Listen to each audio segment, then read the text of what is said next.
With the Maker sealed away for 18 months, Tony is gathering the Ultimates to stop him and his council. Can they fix the world and save the Ultimate Universe? Or will his version of the Avengers Initiative end in failure? Welcome to the Comicstorian Full Story Series, where we take a collection of videos that we've covered here on the channel and put them together into one long video to give you a better viewing experience. Today, we've combined the first 12 issues of The Ultimates, including Ultimates 1 year in, to bring you the full story of volumes 1 and 2 of Deniz Camp's The Ultimates. Benny will start us off with issue 1, and then I will take it from there. I hope you enjoy. Tony Stark turns to watch the news report. It's been 6 months since the Maker's Council attacked New York under the guise of Tony Stark being a terrorist. But they had used the Immortus drive to launch themselves into the future, to escape from the Maker's Council. Tony turns back to his team. Okay, we can fix it, he tells them, though he isn't quite sure how, as he now has a wounded God of Thunder and a super soldier still frozen. But they have 18 months until the Maker is freed. 18 months to come up with a plan to stop him. A mess, Reed Richards, as the new Dr. Doom agrees. But Tony smiles, tapping his chest. All right, but we have a time machine. We can fix it, Tony says with determination. He sits with Reed and works on the calculations, determining that they can use the Immortus engine to send things back in time to the 6 months that they lost, establishing a world of heroes so that when the Maker appears, they will have the heroes that he stole facing against him. Tony writes Ultimates on the chalkboard, circling it. It'll be a kind of superhero resistance network created from the post-human catalysts and files that we stole from the Maker, connected by Stark Tech and Common Cause. Tony explains to Doom. Doom glances at the images of the Fantastic Four from Earth 616. You propose that we recreate this other world here, this Earth 616? Doom asks, and Tony nods, explaining that their world needs heroes in order to survive. The images flip to those of the Incredible Hulk. This world is not that one.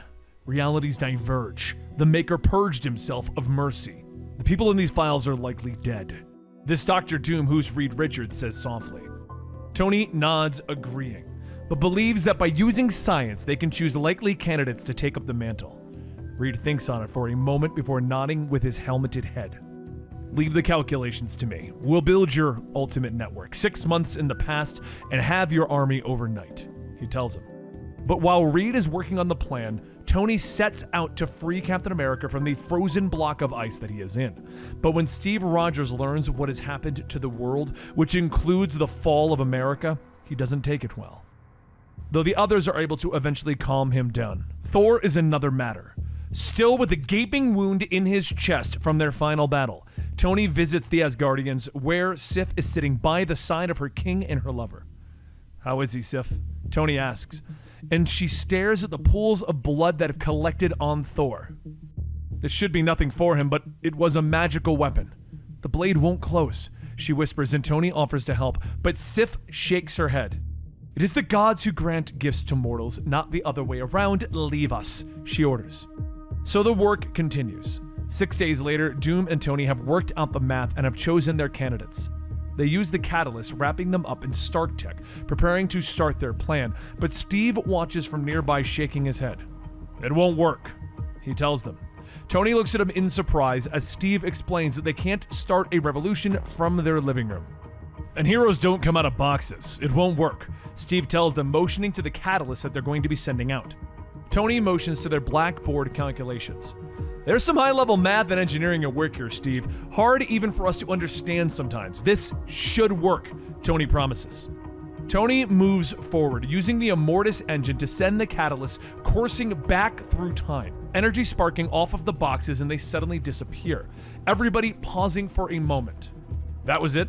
I thought it would be more dramatic. Steve calls from the back, and Tony and Doom turn to the news. If their plan had worked, the change would be immediate, but there was nothing. No heroes traveling the skies. Doom shakes his head. It looks worse, measurably worse. he says to Tony, and as they look into it, they realize that most merely turned down the catalyst, preferring to live their ordinary lives. Some tried and failed and even died. Only a few of them actually worked. Tony watching the screen as Spider-Man swings through the city, and he sighs, glancing at Steve. All right, I'll admit it. I have not conquered time travel. Steve nods his head. Until you get a better handle on it, maybe we should stick to time traveling the old-fashioned way, 1 second at a time.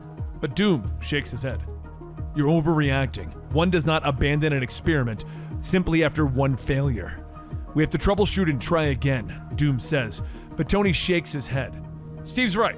We killed people, Doom. Ruined lives. I don't care if it puts us at a disadvantage. The Immortus engine is off limits, Tony tells him, and then he turns it back to the board.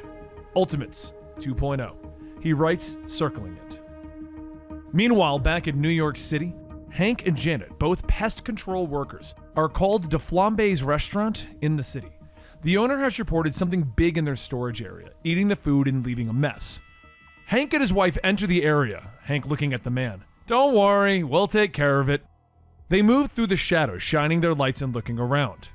Janet looks over at Hank. Is everything okay, Hank? Pointing out that Hank has seemed distant for several months. Hank sighs, explaining to her that he feels like she'd be better off without him, that she'd be doing something important. She smiles at him, shining her light on some crayon drawings on the wall. We talked about this, Hank. I love you. I love our life together. But I do admit I'd like us to do something more important together, possibly start a family. There's more to life than squashing bugs, you know. She smiles at him. Around the corner, they see the Moloid family cowering in the corner, mother and father trying to protect their kid. Back out on the street, the owner asks if they have found the issue, but Janet whirls on him, anger flashing in her eyes. No way! You've got Moloids living down there. From what I could see, an entire extended family. All right, I'll pay double, but you do disposal, the owner says, but Hank and Janet both refuse, explaining that they don't remove anything that has culture. Those are people. You have to draw the line somewhere, she says as they both head back to their van. They begin to drive through the city, with Hank beginning to question if they are right about the Moloids. Most people don't see them as anything more than animals. He points out that killing them is not even a crime. Suddenly, Hank hits the brakes as someone floats down in front of him. Hank Pym? Janet Van Dyne? Tony asks from his Iron Man armor in front of their van. We need to talk, he tells them. Hank stares at him for a moment before slamming on the gas and peeling out, screeching around Tony and driving away. Janet looking back in shock. Was that Howard Stark? I thought he was dead. Wait, how did he know our names? Hank, what's going on? Hank looks at her nervously. You know I'd never hurt you no matter what, don't you, Janet?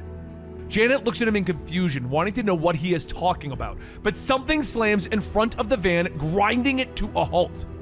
As the crash settles, Hank looks at Janet. I'm sorry, Janet.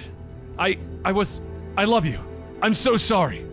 Hank is whispering as Tony Stark's original holographic message begins to play, telling them that the Maker took their lives, asking if they want to be heroes. But Tony and the other heroes land in front of the van. It's us that should be apologizing. I'm sorry about the van. We're still figuring out how to do all of this, Tony says, glancing at Sif, and she shrugs. They're still alive. How much more gentle could I have been, Mr. Stark?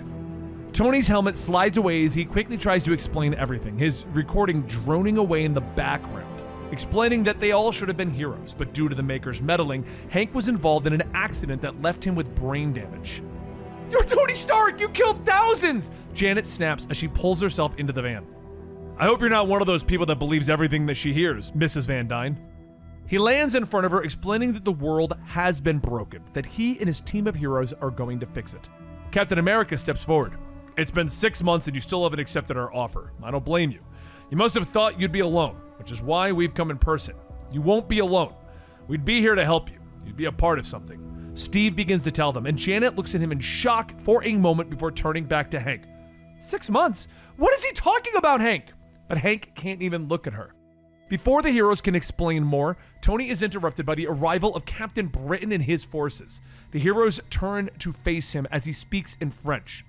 Why is the man that you're calling Captain Britain screaming in French? Steve asks as he readies his shield. Tony charges in front of his team. Ultimates, attack!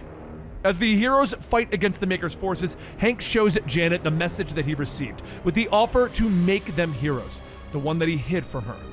I'm so sorry. but I was scared and I didn't want to lose you. She nods in understanding, telling him that she was scared too. But how many mornings did we drag ourselves out of bed? How many nights did we watch the news in fear? I'm tired of being afraid. Aren't you? Janet takes the catalyst orb, activating it. I love you no matter what choice you make. But this is my choice. The orb activates, and in a flash, she is in the wasp outfit standing there. Janet leaps into the air, charging at the enemy. All right, let's see how this suit works, she shouts with glee, cheering as she shrinks and dodges around blasts, Hank watching her. I don't deserve her, he whispers, but Captain America overhears him as he knocks another enemy to the ground. She doesn't seem to agree. Hank shakes his head. She doesn't know. She hasn't read them. Hank explains that he read all of the files on the other Hank Pym, the one who did horrible things, invented horrible things, did horrible things to his wife. Even in that reality, I'm a mess, a failure, a loser at best, a menace at worst. Hank says, looking at his own orb, the battle raging around him, but Steve shakes his head, blocking another blast with his shield, listening as Hank explains that he is afraid of what he might do. I don't have an answer for you, Henry. Certainly no guarantees. I can only say that that man is not you. His failures are not your failures. His sins, not your sins, Steve explains. Nearby, Tony continues to fight Britain, while Thor and Sif rise above the battlefield, calling down bolts of lightning on Britain's giant warriors. Sif shouts for Thor to stop, as he'll hurt himself. I'm no invalid. I am the god of thunder, and I have been killing giants since the sky was young. Thor bellows as lightning crackles around them. Hank stares at the orb in his hand.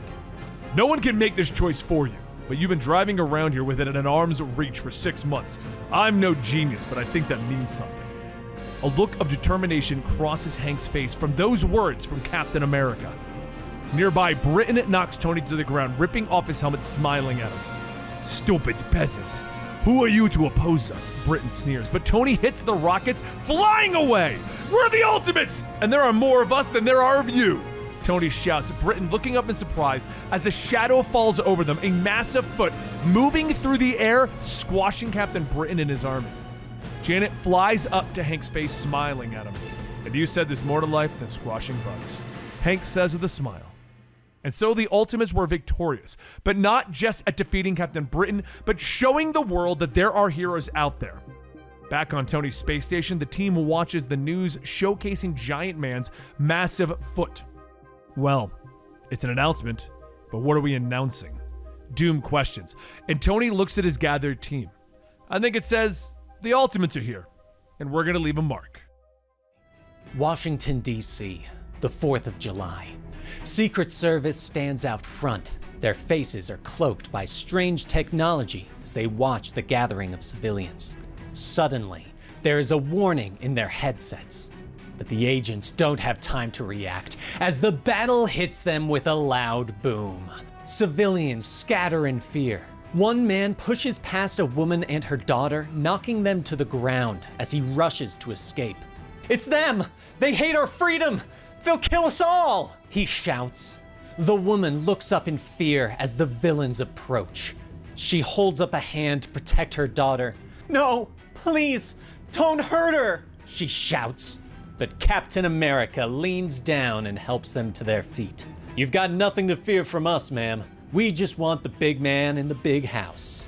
The rest of the Ultimates fight the agents around them. When he knows that the woman and the child are safe, Cap turns back to the fight. Okay, Ultimates, let's go save America, he shouts as the heroes break through the fence and rush onto the White House lawn. It was several days ago that Steve had gone to Tony Stark and asked for a crash course in American history that he had missed.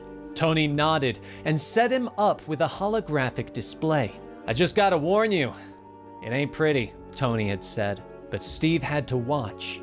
He had to see what befell the country that he loved and had fought for. He saw it all the bloody history, the decades that had passed, the highs and the lows, the arrival of the Maker, the dismantling of the United States, the arrival of Galactus, the mutant riots, the death of JFK, wars, civil unrest. In the present, the Ultimates break through the White House roof, continuing their battle against the Secret Service. Hank still isn't used to fighting inside. He swats more of the agents aside, but bumps his head against the ceiling. As his team continues to fight, Steve stands outside the Oval Office with Tony at his side. "I'll give you a choice. With or through," Steve shouts. But the voice that answers him doesn't seem perturbed. Come in, the person calls. The two heroes rush into the office to find someone sitting behind the desk, clad in gold armor and with his feet up. "Welcome to the White House, brought to you by Midas," Midas calls with a good cheer. Tony stalks forward, recognizing his father's first suit of armor. "That was my father's!" he shouts with anger. Midas nods and stands. "I thought you'd like it, boy. After your father's betrayal, the assets were all up for grabs. Though, I've made it my own," he says. Tony grows angry, but Steve puts a hand on his arm. "Tony, he's just trying to throw you off balance," he says. Midas comes around the desk, welcoming the heroes to his home. "Do you like what I've done with the place?" he asks. Steve shakes his head.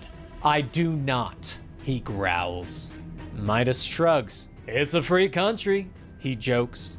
He motions to the two heroes. "Let's get down to brass tacks. My associates believe that you and your violent ideology needs to be destroyed. But I am a businessman, so let's make a deal," he suggests. But Steve shakes his head, telling Midas that they are trying to save America. Outside, the last of the agents are down. Hank and Janet lean against the walls, breathing heavily from the fight. Just need to catch my breath," Hank gasps as he returns to his normal size. Midas laughs at Steve's words, pointing out that the soldier has a narrow view of what America is. But Steve stops him. "You sure do like the sound of your own voice, but here's the deal. We know what you're doing in the basement, and we're here to put a stop to it. So, with or through?" Steve asks again. Midas nods. He whirls quickly, hitting Steve with a blast of energy in the chest that sends him flying. "This is private property, and I have a right to defend myself," Midas shouts. He turns and fires another blast at Tony, but Iron Lad manages to block it with his armor. Steve pulls himself from the rubble of the wall and picks up his shield. "Okay, through," he hisses. He charges forward, meeting a blow from Midas's armor with his shield. The sound of metal meeting metal ringing through the White House corridors. "I am a member of the Hellfire Club, an organization whose members include the Founding Fathers. Do not speak to me of America," Midas bellows. Steve struggles to hold off Midas's assault. "Do it, Iron Lad," he shouts. Tony nods and powers up his armor, firing a blast straight through the floor of the Oval Office, bringing them all down in a scattering of debris. As the smoke clears, Steve struggles to his feet to meet Midas. The rest of the Ultimates are still on the ground around him. Steve turns his head, seeing what they've come for. "My God," he whispers at the sight of the young woman strapped to a large machine, energy being siphoned from her body. "Beautiful, isn't she? My bright and shining star. That's cosmic radiation coming off of her. She produces it naturally. I have bathed her in light for 1 hour every day since we found her. She has changed me, as all great love does," Midas calls. He steps forward in his armor, reaching out a hand for the young woman. "We believe that she fell from the future, the victim of some sort of violent expulsion, or perhaps an escape. We don't know. She has never spoken a word, not even her name," he says in awe. Steve looks back to Iron Lad as Tony gets to his feet, asking him to take out the machine, but Tony shakes his head. "I can't. That took everything I had. I'm down to basic functions," Tony says. Midas whirls on them and fires another blast that knocks Tony away. Steve rushes forward, throwing his shield, but Midas knocks it aside and grabs Captain America by the throat, lifting him into the air. From compounds found in her blood, we created the cure for cancers. She powers half of Maryland and Virginia, and my armor. She is America, Captain. Midas gloats. He throws Steve to the ground and kicks him hard. Have to save America, Steve gasps as he struggles to stand. Midas stands over him. Save it? You barely know the place, he says in disgust as he kicks Steve again. The United States was a fine idea for its time, but it served its purpose. We cut out what was difficult and saved what was profitable, Midas says, watching as Steve struggles back to his feet. Free America, he gasps through swollen lips. His body was broken and bleeding, and Midas hits him again. Unaware of Janet struggling to her feet as her wasp sting was powering up. America is dead. Long live the North American Union and regional subsidiaries. Midas cheers. Janet aims her blast. Rolls right off the tongue. She hisses as she fires. The machine sparks and explodes, losing all power. The heroes struggle to their feet and launch an assault against Midas. He's lost his power source, Tony shouts, but Midas continues to fight them off. You can't have her! I love her! Midas bellows, but Steve rises up behind him, grasping his shield. Love her? You don't even know her name. He growls as he slams the shield into Midas's neck. The villain crumbles to his knees and slides to the floor. I believe you broke my neck, Captain. Midas gasps from the floor, unable to move. Captain America nods. Gold's soft metal, Steve says, sinking to his knees after the beating he took.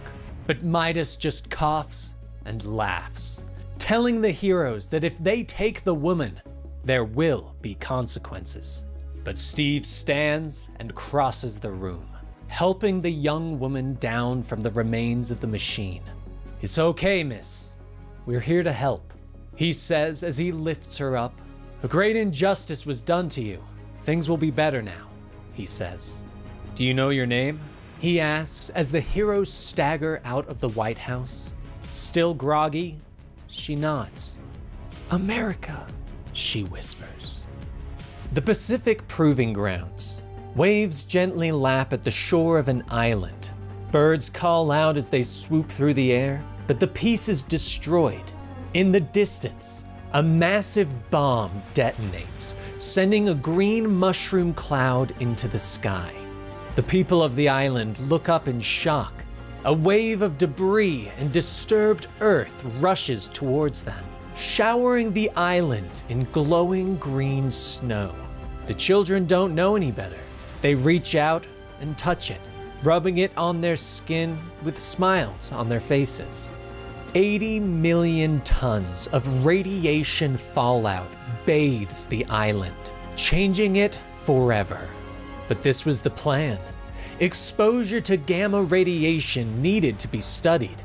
Soon, the island is dubbed Monster Island. The present day, magical lightning cracks from the sky. When the light fades, Iron Lad, Thor, and Sif stand amongst the radioactive fauna of Monster Island.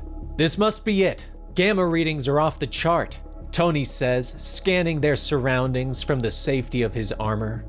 Thor nods and tightens his grip on his hammer. Yes, I can feel it on my skin. It reminds me of boyhood summers in Muspelheim, he notes. Suddenly, the trees are pushed aside as a massive lizard charges them, roaring. Amazing! That thing violates the square cube law and half a dozen others. It shouldn't exist, Tony shouts. But Thor and Sif have experience fighting giant serpents and things that shouldn't exist, and rush the creature. In moments, they are standing over its smoking remains. Ha! I was expecting more of a fight, Thor scoffs. Tony stares at them in shock. You didn't have to kill it, he says quietly. They begin to make their way through the island, with Tony marveling at the strange species and mutations that the gamma radiation has caused. This place is unbelievable. Decades of gamma exposure have produced flora and fauna like nothing else on Earth, he says, picking up a massive crab that clacks at him. He holds it up in wonder, but Sif quickly draws her sword and cuts it in half, letting its purple blood leak to the floor. Stop doing that! Everything here could be one of a kind. Every death is a potential extinction event, Tony says. Thor pushes through the bushes, looking back at his young friend. You misunderstand the nature of this island. It is more than merely wild.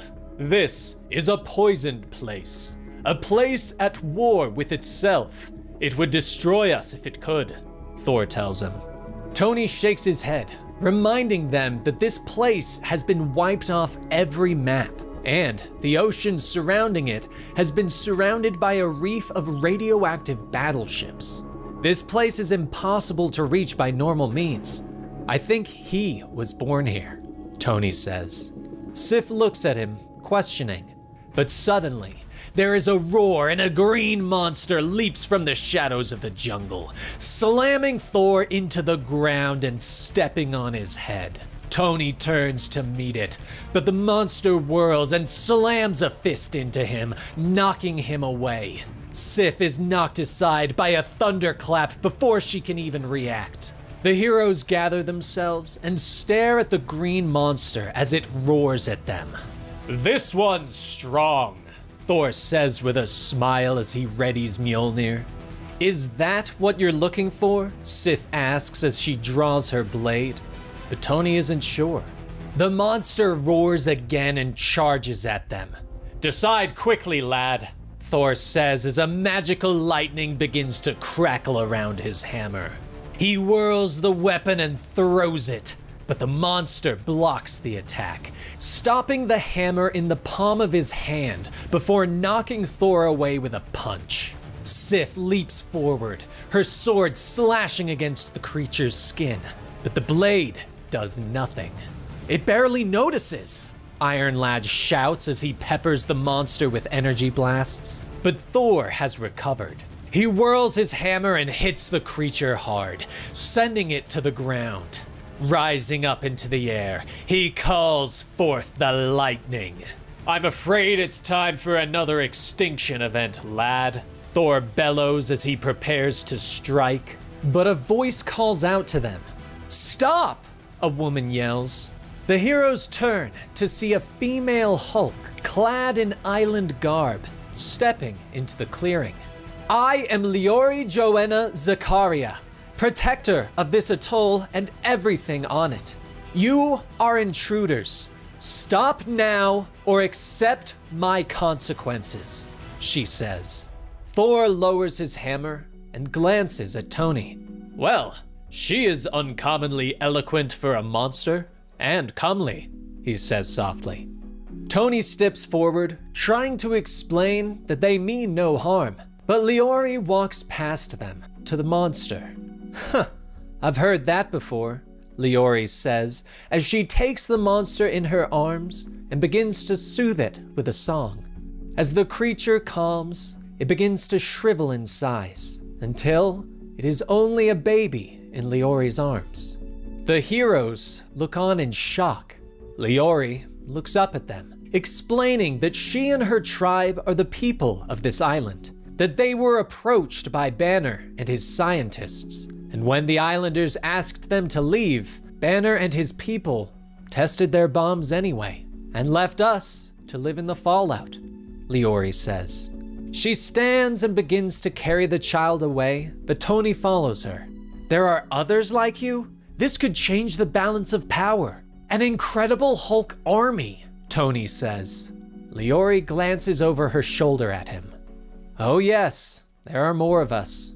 Come and see," she says softly. She leads them to her village, but instead of powerful hulks, the village is full of those who have been twisted and mutated into monsters by the gamma radiation. Some live in constant agony in their horrible bodies, while the lucky few have been mutated into monsters. Leori glances down at the baby, explaining that he transforms when he becomes angry, and that he tore his mother apart when he threw a tantrum once. She turns back to Tony and the others. "We are the lucky ones, the ones who survived. All of us are sick and changed forever. Even the sand here is sick," Leori tells them. Tony tries to tell her that they want to fight against the injustice that did this to them, to fight against Banner and the others. "We need you in this war," Tony tells her, with Thor and Sif backing him up. But Leori explains that they can't trust Tony any more than they could trust Banner before him. She leans down over the much shorter Iron Lad. "You want my strength? You want my rage? Then you'll have to pay for it," she says. She motions to the island around them. "Fix our island. Make it like it was before the bombs," she says. Tony looks around, his eyes widening as he tries to conceive of a way to make that happen. "This is my price. Fix our land," Leori repeats. Sif puts a hand on Tony's shoulder. "You said from the beginning that you wanted to fix the world, didn't you?" she asks. Tony nods and holds out his hand, shaking Leori's and entering an agreement. But none of them know that someone is watching. Banner stares at the monitors as he watches Tony and his team reach an agreement with Leori. His massive hand tightens into a fist.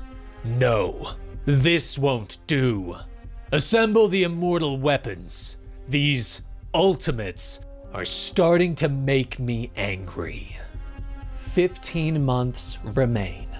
Sometime later, in the quiet of his lab, Doom stands before a projector hooked to the Immortus engine.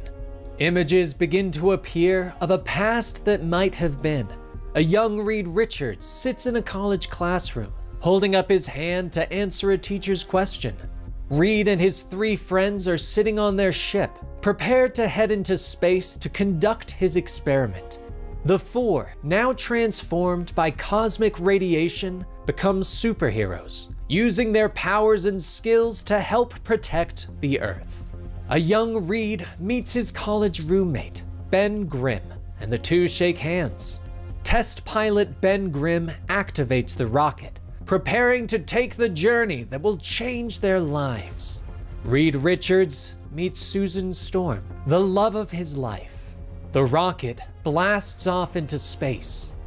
Doom watches as Reed explains his theories and experiments. The group blasts off into space, but something is wrong. Reed's calculations were wrong. Alarms begin to blare. Johnny bursts into flames on the flight and begins to scream. The capsule drops back down to Earth, landing in the ocean. More images. Ben Grimm thanks Reed for getting him on the project, knowing that it will help his career as a pilot. Ben Grimm, dead, at the bottom of a pit of rocks. His death ruled a suicide. Reed and Sue's first kiss. Sue dying in a hospital bed. The cosmic radiation from their flight slowly killed her.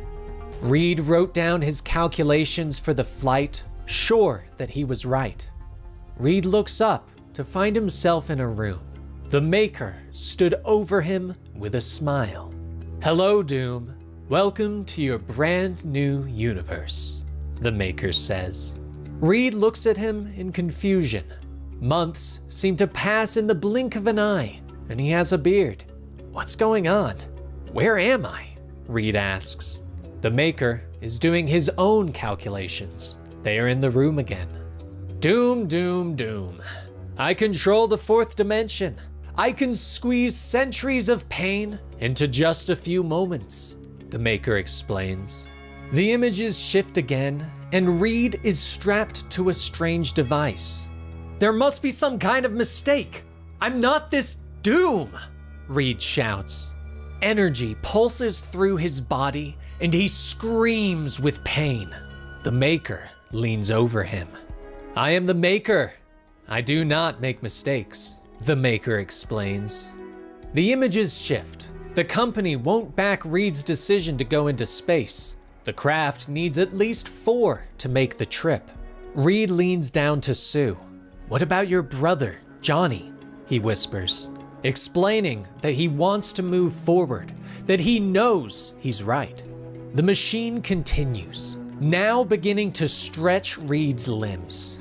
"You make mistakes, don't you, Doom? Mistakes that kill friends, ruin lives, mistakes that blow up in your face. That's you, Doom," the Maker says. "Please, please, I'm Reed! I'm Reed!" Reed shouts as pain courses through his body. "Please, why are you doing this?" he whispers.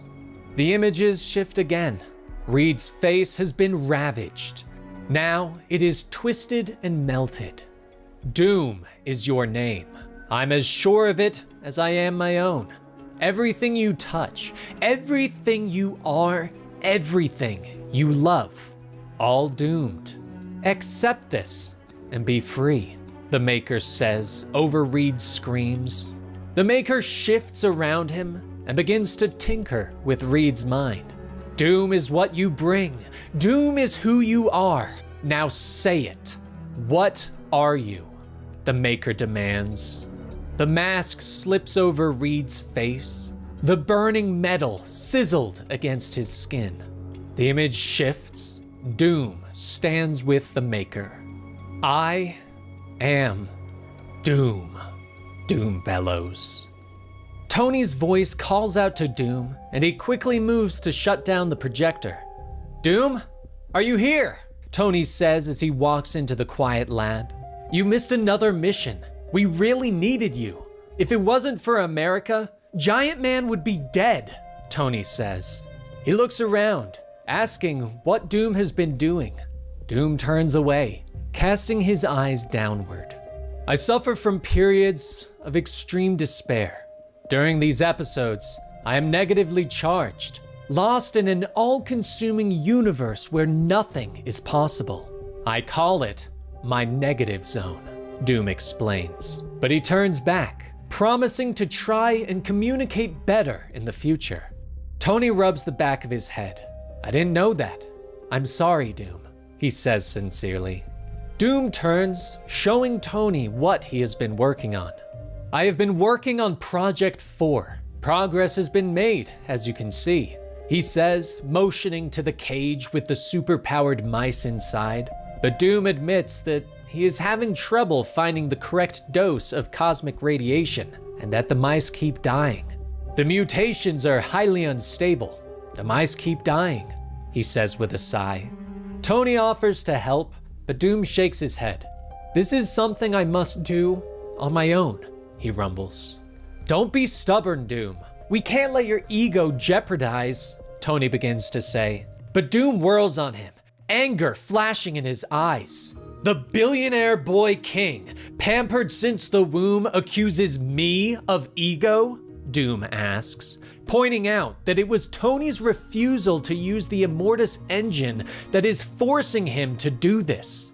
"We killed people," Tony reminds him, but Doom shakes his head.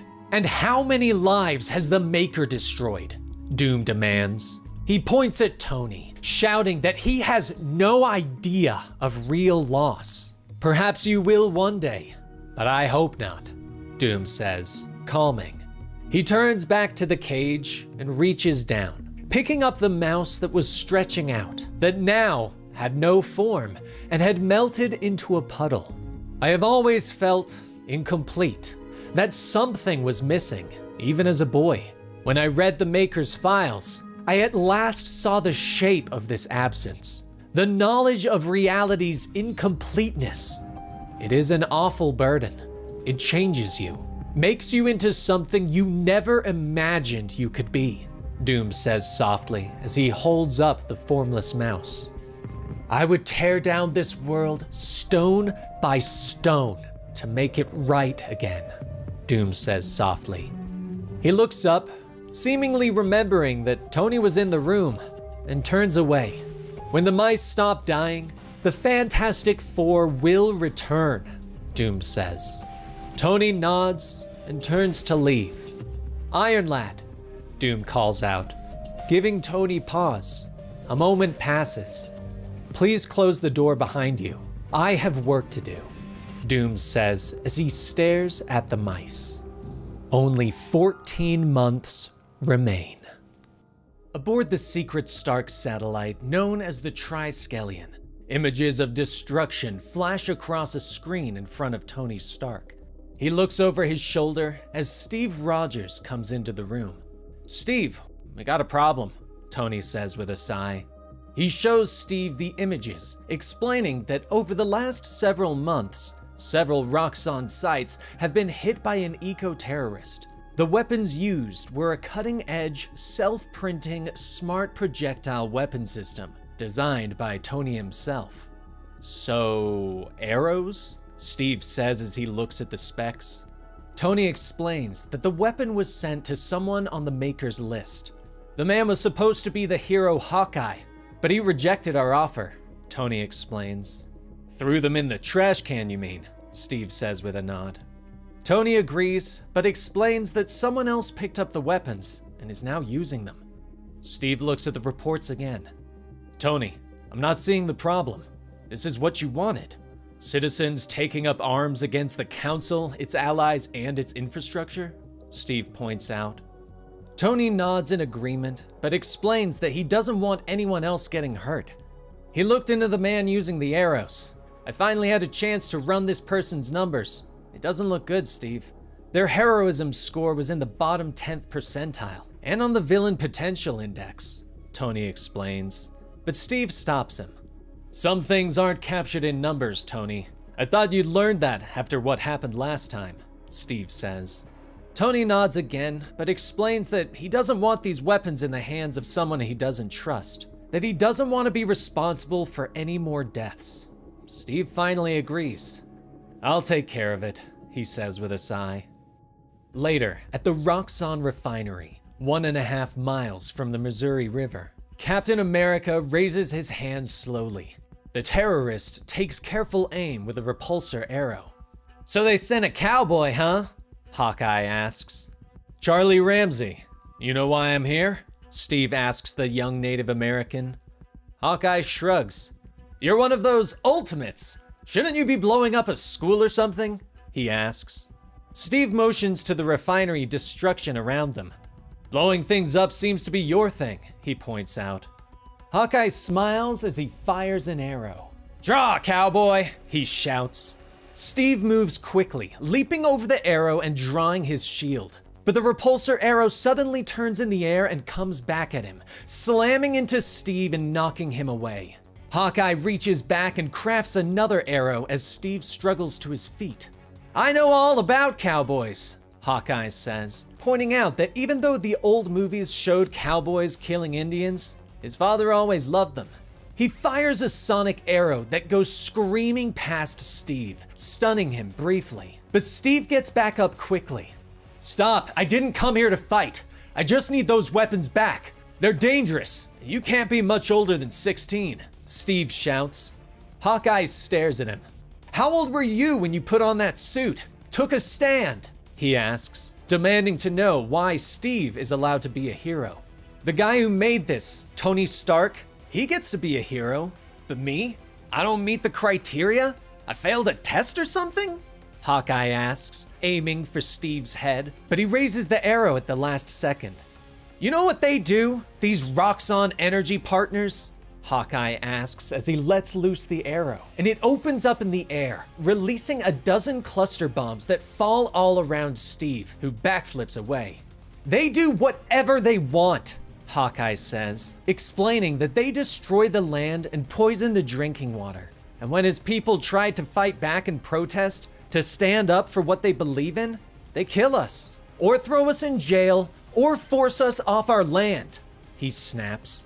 Steve lands and whirls, throwing his shield. It bounces off a wall and comes at Hawkeye from the side. But Charlie draws an inertia-canceling arrow and fires. The arrow hits the shield, and they both drop to the ground. This life is a burden. You don't have to take it on, Captain America tells him. But Charlie shakes his head, explaining that when he found this weapon, Tony told him that he could be a hero. He was talking to someone else, Steve explains.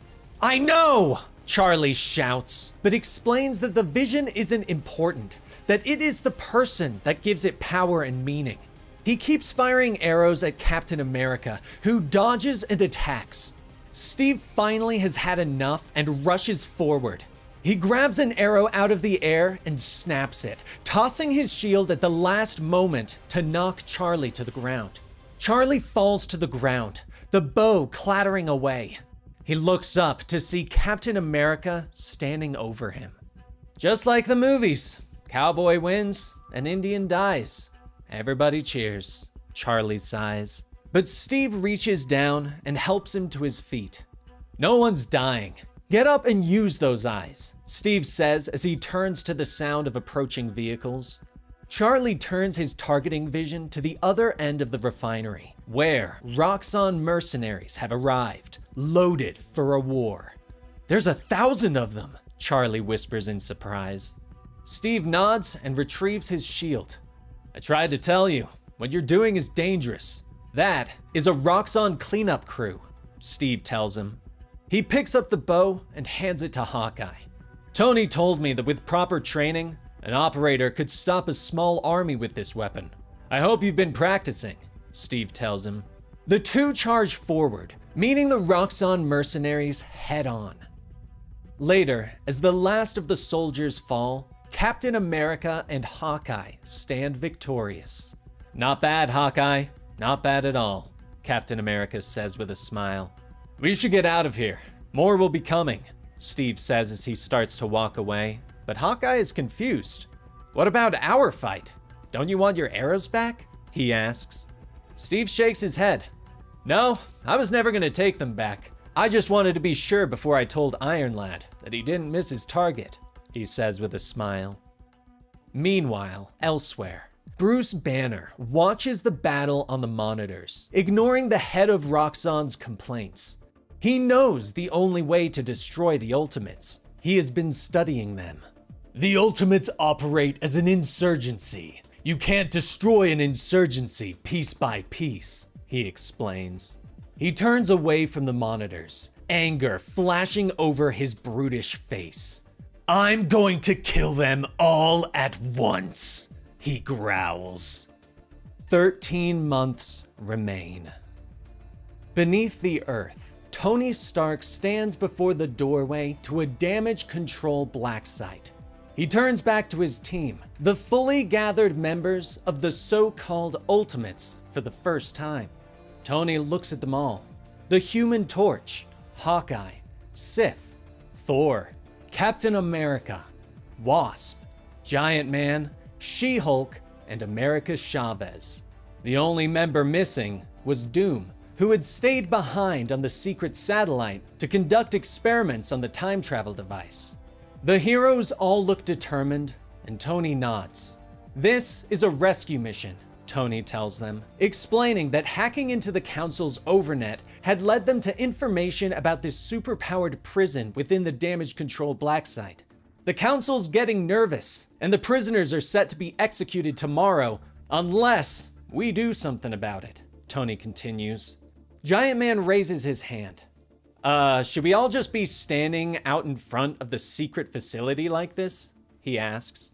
She-Hulk glances at him, but shrugs and nods at the good question. Captain America turns back to the heroes, explaining that they want to get the prisoners and get out, and not get involved in a drawn-out battle. Tony turns back, his helmet sliding into place as he powers up his gauntlet lasers. No one dies today, not because of us. This is a rescue mission, he repeats as he fires and blows the doors off the hinges. The heroes charge in.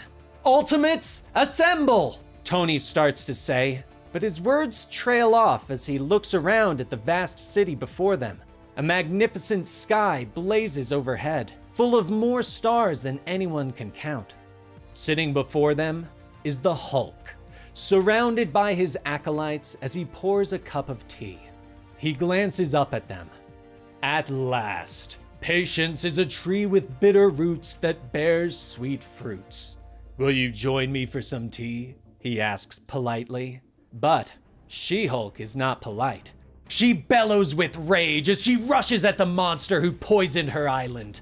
Banner! She bellows as she leaps through the air. But Hulk merely smiles. Joanna, I haven't seen you since you were a child. You've grown, he says as he avoids her blows, merely dodging around them.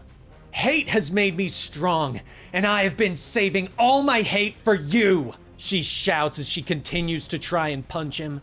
Banner nods as his fist begins to glow.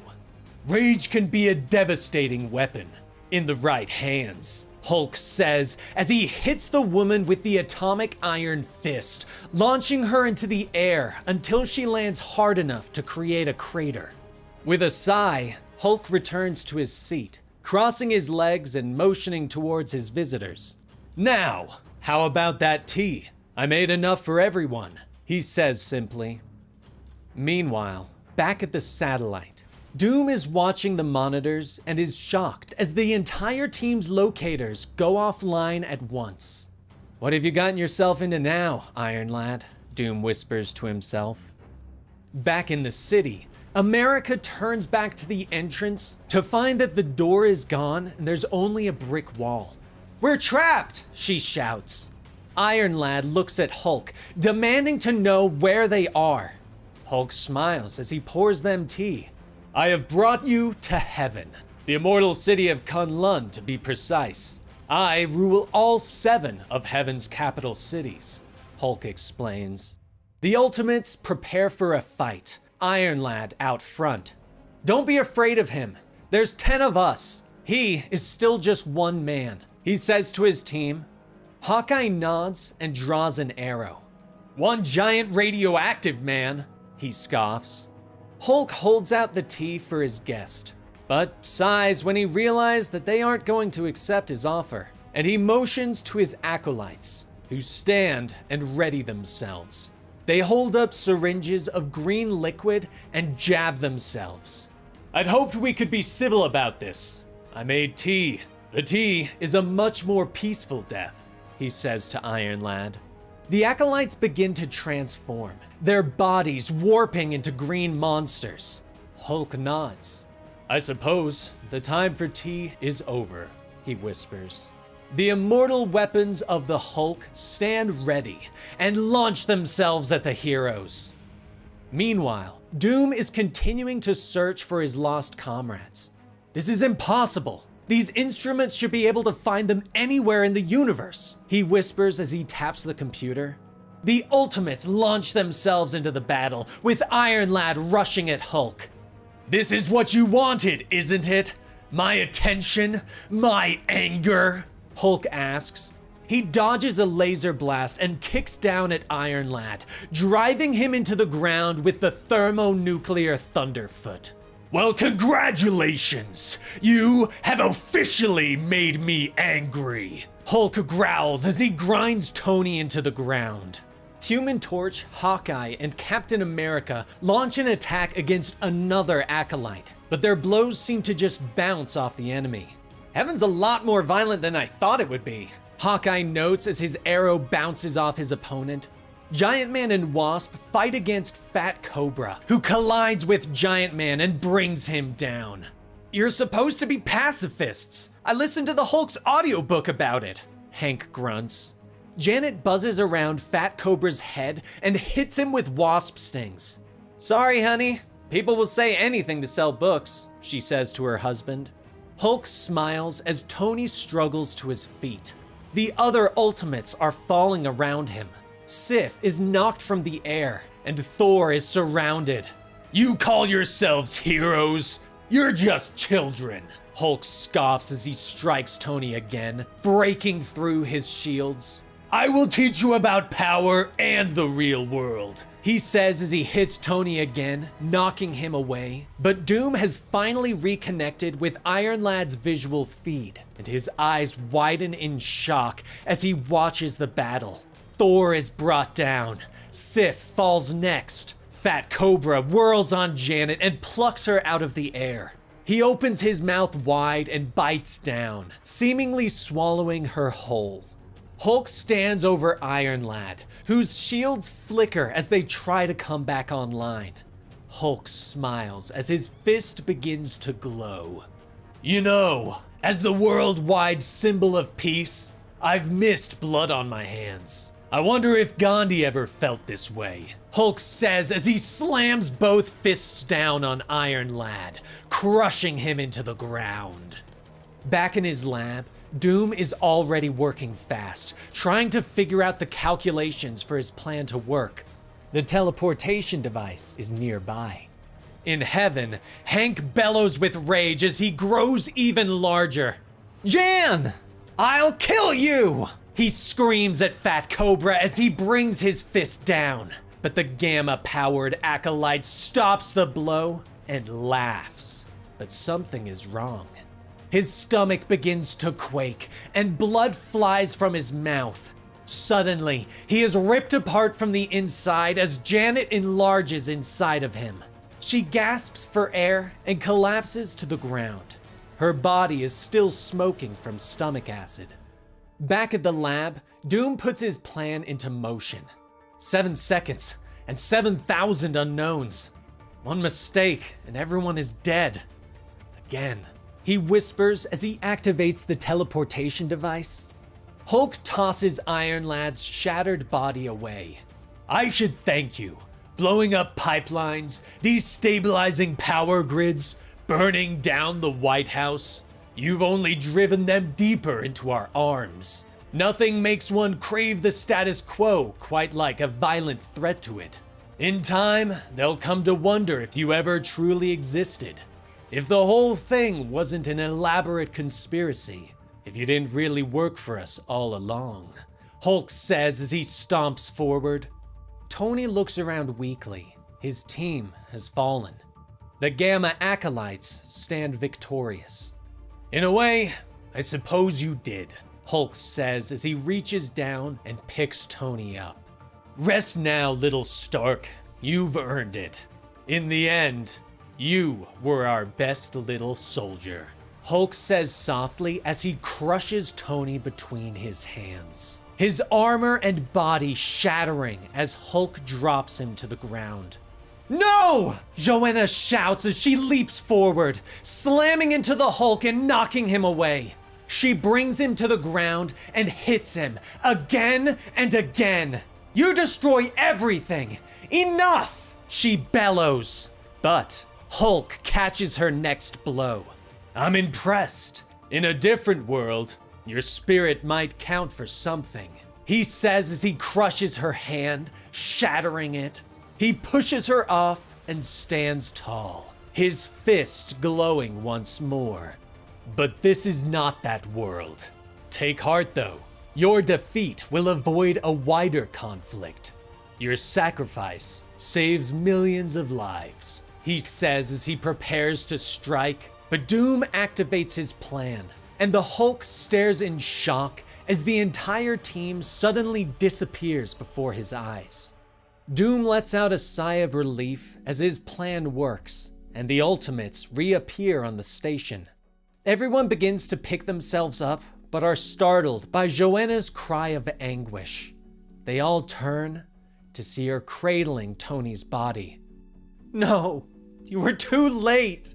Iron Lad is dead, she wails. Only 12 months remain until the Maker returns. As they walk through the streets of Brooklyn, Steve Rogers looks down at the newspaper in his hand that asks the question, who are the Ultimates? Where did you even find a physical newspaper? They put everything in this thing called the internet now. Jim Hammond, the Human Torch, says at his side. Steve sighs and smiles at his old friend. Don't do that, Jim. You're as old as I am, Steve reminds him. But Jim shakes his head and reminds Steve that he's been rebuilt several times, so technically, he is younger. Finally, they round a corner and find the bar that Steve had been talking about. "See, I told you I knew where I was going," Steve says with a smile. The two sit down in the ale house, with Steve reminiscing about how he and Bucky used to come here before the war. But Jim knows what they really need to talk about. "Look, Steve, you and I both know where this is all going. War's coming. A fire will grow. We've been through this before. But the others? You saw how shaken they were after Tony. They're not used to losing people. They aren't ready for it," Jim tells him. Steve nods his head and looks at his friend. "Then we'll have to get them ready," he says simply. Jim nods and sighs. "I wish we didn't," he says softly. Steve puts a hand on his friend's shoulder as their beers arrive. "Me too," he agrees. Nearby, the television plays the memorial event for the attack on New York. Steve and Jim watch for a few moments before raising their drinks and clinking the glasses. "To all the ones who don't get saved, we are so sorry," Steve toasts. "And to Tony, who brought us together, we'll try not to let you down," Jim responds. At the event, Hank and Janet stand on the ground, listening as Father Murdoch gives his speech. But Hank is uncomfortable. Although coming was his idea, now he is worried that someone will recognize them as members of the Ultimates. But Janet shakes her head, reminding him that they have never been seen outside of their costumes or without masks. Hank nods, but he is still nervous. "People have died because of us, Jan. Innocent people. Directly or indirectly. I thought it would be good if we could mourn together," he says. Janet nods and kisses her husband on the forehead. "It was a good idea, Hank. Besides, after coming back from heaven, we're supposed to be laying low," she says. But some members of the Ultimates have different ideas. At a nearby Oscorp warehouse, Hawkeye is continuing his crusade. The security guard raises his hands as the archer aims his arrow. "Please, we don't want any trouble. We just work here," the guard says. One of the workers nods and puts up his own hands. "Just tell us what we need to do to get out of here alive, man," he begs. Hawkeye smiles and adjusts his aim slightly. "Stay very still," he warns. Arrows fly through the air quickly, passing by all the workers and embedding in the boxes of weapons. Moments later, the arrows detonate, leaving the warehouse smoking and destroyed. And when the workers turn back, Hawkeye is gone. Meanwhile, elsewhere in the world, protesters are shouting for freedom and democracy, waving signs and protesting peacefully, but their government doesn't care. Police have arrived, tear gas is thrown, and weapons are brought out. But there is a light in the sky. The hero, known as America, descends on the crowd and turns her glowing eyes and power upon the police. Their armor begins to melt and fuse until they are trapped inside and fall to the floor. The protesters look on in shock as she smiles and waves at them, before disappearing into the sky and teleporting all the protesters home. Meanwhile, outside the realm of Earth, Thor and Sif walk towards the World Tree, which gives them access to the 9 realms. Sif explains that she told the others that she and Thor had spent too much time on Midgard, that they need to tend to the other realms, where they would sow chaos against the Allfather Loki. The Asgard rebellion begins now, so where should we start, Thor? She asks. Meanwhile, floating high above Earth, on the secret satellite that acts as a base for the Ultimates, She-Hulk slams Doom into the wall, demanding that he send her back to the island, to her people. "Joanna, as I said, I cannot," Doom gasps. But Joanna slams him into the wall again. But Doom is calm, explaining that if she returns, she will be captured by the Hulk, and they will peer into her mind and learn of the station's location and destroy them all. "They will discover everything about us," he says calmly. She-Hulk's face softens as she realizes the truth of his words. "But my people need me," she says softly, lowering Doom to the ground. He nods. "Perhaps I can tap into the Hulk's surveillance system. You won't be able to be there with them, but you'll be able to see that they are safe," he offers. She nods. "Thank you. That will be better," she says as they both look down at the stasis tank, which holds Tony Stark, still mending, unconscious. "We must keep going. We owe it to him. We owe it to them all," Doom says softly. She-Hulk nods and reaches out a hand, placing it on Tony's tank where he floats gently. Only 11 months remain until the Makers return. After the battle in Paradise against the Hulk and his acolytes, the Ultimates have gone underground. Their work continues, but now it is quieter. But the work of the Council also continues. Nick Fury stands on the bridge of his helicarrier, watching the monitors as his agents work beneath him. One of the monitors shows a man at home with his family. They are in their backyard, grilling hamburgers under a sunny sky. You wouldn't know it just looking at the man, but this man is a terrorist. You wouldn't know to look at his criminal record, or the charity work that he does, or the friendly things he does to help his neighbors. But last Tuesday, after a few too many with friends, Keith turned to someone he shouldn't have and said, "Do you ever wonder if these Ultimates might have a point?" This is what makes Keith a terrorist. Above him, the sky has suddenly gone dark as a storm cloud rolls in. Lightning suddenly arcs from the sky and strikes him dead. His family screams in panic as Nick Fury watches. He turns to the agent working the controls. "Nice work, Agent. You throw a mean lightning bolt," Fury comments.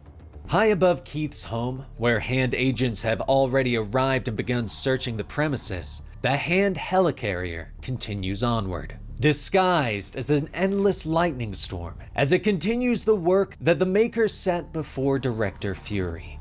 Fury smiles and turns away from the monitors. "Another day making the world safe," he says to himself. He turns from the bridge and makes his way through the carrier, passing agents leading an anthropomorphic duck in handcuffs. As he arrives at a meeting room, he checks his watch. 35 minutes. Inside the room, the Council awaits him, sitting before a holographic image of the Earth. "Thank you for waiting," Fury says as he stands before the most powerful people on Earth. Captain Britain, ruler of Europe and the East Coast of North America. Emmanuel da Costa, leader of the Society of South America and the Black King of the Hellfire Club. The Rasputins, the mutant czars of Eurasia and Limbo. Emperor Sunfire and Viper, Emperor of Hinokuni. Ra and Khonshu, lords of the upper and lower kingdoms of Africa. And the incredibly enlightened Hulk, ruler of Asia and the west coast of North America. Fury looks around at them all. Their faces betray that they do not like to be kept waiting. But Fury doesn't answer them. He answers directly to the Maker himself. "Glad you could all make it. I've been meaning to get you all together for a while now," Fury tells them, watched over by a smiling image of the Maker himself. He paces the room, explaining that he has been monitoring the Ultimates for some time and begins to update the Council on their current activities. But as he speaks, Fury's mind begins to wander down the pathways of his memories, fighting against the Nazis and eventually becoming a spy. But then, things become blurry. He was wounded in 1944 and was approached by the Maker. Suddenly, his mission changed. He was hunting superhumans, leading the Hand. But Britain interrupts his briefing and his train of thought. "Enough of this tiresome backstory. We already know what the Ultimates have done. Give us something new," Captain Britain snorts out of boredom. Fury nods. Well, following Dr. Banner's failure in Kunlun, Fury begins, but the Hulk roars and smashes the desk before him, his eyes flashing a dangerous green. Careful, Director. I have recently rediscovered an appreciation for mindless violence.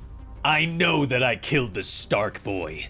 I felt him die in my hands. Hulk growls. Fury nods and holds up his hands, glancing quickly at his watch. 19 minutes. There's good news, Fury says, motioning to the hologram, which begins to show images of the hand's efforts at spinning the narrative, showing the world that the Ultimates are truly terrorists and out to get them. 12 minutes. Omega Red grunts and waves away the idea. An information war? What about a war? He growls, saying that they should hunt these Ultimates down and kill them and their families. End this once and for all. Fury nods. We're working on it.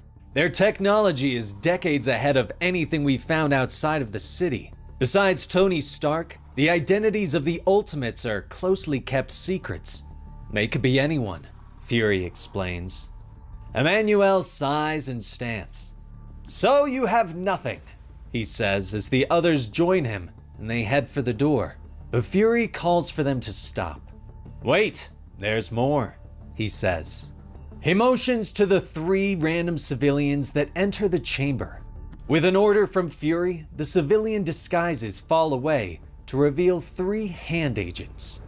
These are our men in Wakanda, Hinokuni, and New York, embedded with what we believe are likely the future recruits of the Ultimates, Fury explains. But the Council is not happy with the idea of agents operating in their territories without their permission. You forget yourself, Fury. You work for us, members of the Council snap. But Fury isn't scared, and he shakes his head. No, we all work for the same person, don't we? He asks, glancing at the image of the Maker. Fury also explains that they might have an informant inside the Ultimates themselves. But the fewer people that know, the better. For security, Fury explains. Hulk growls and steps before him, anger once again flashing in his eyes. Are you implying that we are security risks? That the Ultimates have spies in our organization? The Hulk demands. But Fury doesn't back down. They could be anyone, he says easily. He glances at his watch. 5 minutes. The Council begins to argue amongst themselves, and once again, Fury is lost in his memories. Memories that shift and change, so that he isn't sure what is real anymore. Captain Britain notices that his eyes are closed. I'm sorry, Fury. Are we boring you? He asks. Fury finally opens his eyes. The timer has reached 0. Always, but now you have my full attention. Initiate self-destruct sequence. Fury override code 29448Z84H/D. Fury calls out. The countdown begins and Fury draws his pistol. He is known for some time that everything the Council has done is evil. That his mission under the Maker has been evil. His memories are scattered. Maybe from being wounded in 1944. Maybe from something else. But now he must redeem himself. He must help fix the world before it is too late. Fury smiles as he aims his pistol. Come on, don't tell me you weren't half expecting this, he says, explaining that in a few seconds, the helicarrier will detonate and kill them all. I just had to make sure we were far enough away from anywhere inhabited. I've got enough blood on my hands, Fury says softly. His resolve hardens. I figure they've got a chance now. With you out of the way, with us out of the way. They've got a chance. That's gotta count for something, Fury says, almost to himself. Finally, the countdown ends and Fury smiles. See you all in hell, he grunts. But nothing happens, and his eyes widen in shock. The council stares at him for a moment before they all burst out laughing. "His face gets me every time," someone says. "I suppose it's that time again. They barely last a year now," someone else laughs. Fury doesn't understand as they all keep laughing. Someone asks if he wrote a confession this time. I don't understand," Fury gasps, the pistol slacking in his hand. But Emmanuel steps forward, his eyes about to burn. "Oh, but that's the best part. You die never fully understanding. That's part of it," he says with joy as Fury suddenly bursts into flames, screaming as his skin melts away. "Men like you don't get redemption, Fury. Men like you get replaced," Emmanuel tells him as Fury falls to the floor. His body is a burnt husk. Hulk turns away. "Very good. Here's to the next director of Hand having better luck with the Ultimates," he says. Viper nods. "It'll be nice to have a fresh perspective on the problem," she says. But Britain shrugs. "Well, you can hardly call it fresh. I'll never understand why the Maker continues to allow this," Britain notes as the council moves through the helicarrier, finally arriving at the cloning chamber, where they find rows of Fury clones, all held in stasis. "To tell the truth," Emmanuel notes as he taps some buttons on the console and a fresh Fury begins to thaw, "I think it just makes him smile." Something is coming through the time stream. The Ultimates gathered by Doom have arrived at the plotted arrival point of whatever this danger might be. Wasp looks around skeptically. "Here? You sure, Doom? There's nothing here but corn," she notes as the heroes look around the dark cornfield. The small Doom drone dips its hovering body in a type of knot. "I installed the Triskellion's tachyon detection array myself, Wasp. I am sure," Doom assures her. Captain America looks at the drone, asking if Doom is aware if the Council has their own time machine. "No, not to my knowledge," Doom responds. America Chavez suddenly turns, staring off into the darkness. "Something's coming," she whispers.